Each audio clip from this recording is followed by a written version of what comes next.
شروع اللہ کے نام سے جو بڑا مہربان اور نہایت رحم فرمانے والا ہے۔ ظالم باپ اور اس کی بیٹی کا واقعہ۔ دور جہالت کی بات ہے کہ ایک بڑے شخص نے جب نبی علیہ السلام کو حضرت فاطمہ زہرا سلام اللہ علیہا کے ساتھ محبت کرتے ہوئے دیکھا تو حیرت زدہ ہوگی۔ پھر اس کی آنکھوں سے آنسو نکل آئے۔ سوچنے لگا کہ کس طرح بے دردی سے میں نے اپنے پیارے جگر کو صرف دور جہالت کے رسم و رواج کی بنا پر زندہ درگور کر دیا تھا۔ یہ معاملہ دیکھ کر نبی علیہ السلام نے فرمایا آخر کیا داستان ہے؟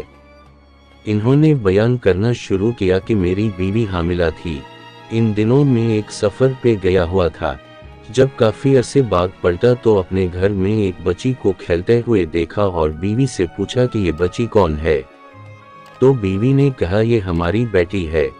پھر اس نے کسی نامعلوم خوف کے تحت التجا آمیز لہجے میں کہا ذرا دیکھو تو صحیح کہ قدر پیاری بچی ہے، اس کے وجود سے گھر میں کتنی رونق ہے، یہ اگر زندہ رہے گی تو تمہاری یادگار بن کر تمہارے خاندان اور قبیلے کا نام زندہ رکھے گی۔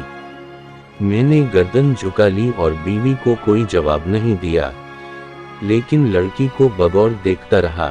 لڑکی کچھ دیر تو اجنبی نگاہوں سے مجھے دیکھتی رہی، پھر نہ جانے کیا سوچ کر بھاگتی ہوئی آئی اور میرے سینے سے لپٹ گئی۔ میں نے بھی جذبات کی روح میں اس کو آغوش میں بھر لیا اور پیار کرنے لگا۔ کچھ عرصہ ایسے ہی گزرا کہ لڑکی آہستہ آہستہ بڑی ہوتی رہی اور کافی ہوشیار بن گئی۔ جب وہ اپنی بلوغت کے قریب پہنچ گئی، تب اس کی ماں کو میری طرف سے بالکل اطمینان ہو چکا تھا۔ میرا رویہ بھی بیٹی کے ساتھ محبت آمیز تھا۔ ایک دن میں نے اپنی بیوی سے کہا کہ ذرا اس کو بنائے قبیلے کی ایک شادی میں اسے لے جاؤں گا۔ ماں بیچاری خوش ہو گئی اور جلدی سے بیٹی کو سجا سنور کر تیار کر دیا۔ میں نے لڑکی کا ہاتھ پکڑا اور گھر سے روانہ ہو گیا۔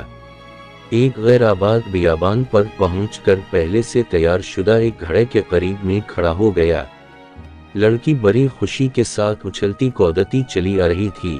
میرے قریب آ کر رک گئی اور بڑی معصومیت سے سوال کیا بابا یہ گڑھا کس کے لیے ہے؟ میں نے سپاٹ لہجے میں اس سے کہا کہ اپنے خاندانی رسم و رواج کے مطابق میں تم کو اس میں دفن کر دینا چاہتا ہوں، تاکہ تمہاری پیدائش سے ہمارے خاندان اور قبیلے کو جو ذلت و رسوائی ہوئی ہے اس سے نجات مل جائے۔ لڑکی کو صورتحال کا اندازہ ہوا تو اس کے چہرے کا رنگ اڑ گیا اور قبل اس کے کہ اس کی طرف سے کسی ردعمل کا اظہار ہو، میں نے اس کو گڑھے میں دھکیل دیا۔ لڑکی روتی رہی اور گڑگڑاتی رہی، لیکن مجھ پر اس کے فریاد کا کوئی اثر نہ ہوا۔ میں نے گڑھے کو مٹی سے بھر دیا، اگرچہ آخری وقت تک وہ ہاتھ اٹھائے مجھ سے زندگی کی بھیک مانگتی رہی، التجا کرتی رہی، لیکن افسوس میں نے اپنے دل کے ٹکڑے کو زندہ درگور کر دیا۔ لیکن اس کی آخری التجا بھی میرے کانوں میں ٹپکاتی رہتی ہے کہ بابا تم نے مجھے تو دفن کر دیا، لیکن میری ماں کو نہ بتانا، کہہ دینا کہ میں بیٹی کو اپنے قبیلے میں چھوڑ آیا ہوں۔ یہ سن کر حضور علیہ السلام کی آنکھوں سے آنسو جاری ہو گئے۔ اس وقت نبی علیہ السلام کی آغوش میں جناب فاطمہ الزہرا علیہ السلام بیٹھی ہوئی تھیں۔ ان کی آنکھیں بھی نم ہو گئیں۔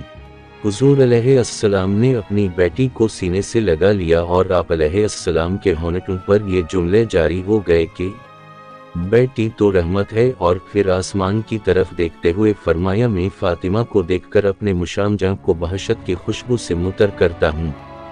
یا اللہ میں تجھ سے موت کے وقت آرام اور راحت اور قیامت کے حساب و کتاب کے وقت عفو و مغفرت کا طالب ہوں۔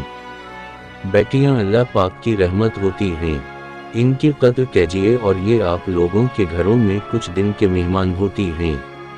انہوں نے آپ کا گھر چھوڑ کے چلے جانا ہوتا ہے، لہٰذا ان سے محبت کیجیے، ان سے پیار کیجیے، کیونکہ نبی کریم صلی اللہ علیہ وآلہ وسلم اپنی بیٹی فاطمہ الزہرا سلام اللہ علیہا سے بہت محبت کیا کرتے تھے۔ اگر آپ کو یہ واقعہ پسند آئی تو برا کرم ہمارے چینل کو سبسکرائب کریں، ویڈیو کو لائک کریں اور دوسروں کے ساتھ شیئر کریں تاکہ زیادہ سے زیادہ لوگ اس سے فائدہ اٹھا سکیں۔ اگلی ویڈیو تک اللہ حافظ۔